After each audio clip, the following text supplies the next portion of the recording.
Bonjour, bienvenue sur Allo Finance. Fin de la série noire à Wall Street. Les marchés ont enfin réussi à rebondir après 6 séances consécutives de baisse.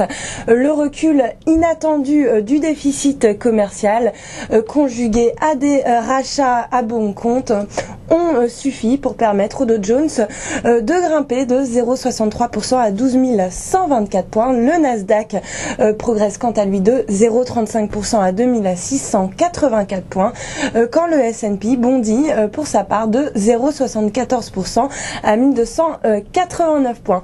En Asie, excepté le Nikkei qui grimpe de 0,5% et s'installe confortablement au-dessus du seuil des 9500 points, les places asiatiques ont terminé dans le rouge. Shanghai recule de 0,17% alors que les exportations de l'empire du milieu ont ralenti plus que prévu mais progressent tout de même de 19,4% sur l'année, ce qui porte l'excédent commercial à 13,05 milliards de dollars.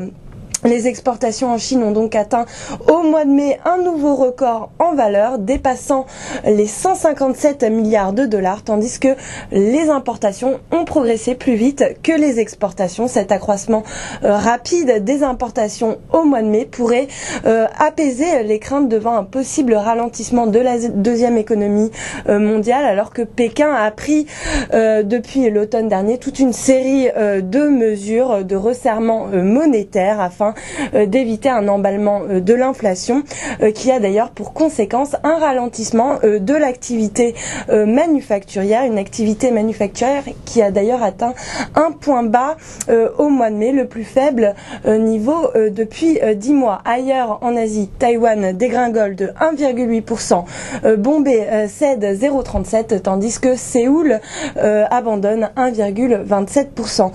Du côté de la préouverture en Europe, le rouge domine également l'ensemble des places financières alors que le dossier grec continue d'obscurcir le climat boursier et fait d'ailleurs pression sur l'euro qui s'échange ce matin à 44,82 face au dollar. Dans ce contexte, Paris devrait légèrement reculer de 0,1% dans les premiers échanges pour ouvrir autour des 3863 points. Voilà pour la préouverture. Excellente journée avec nous sur Allo Finance.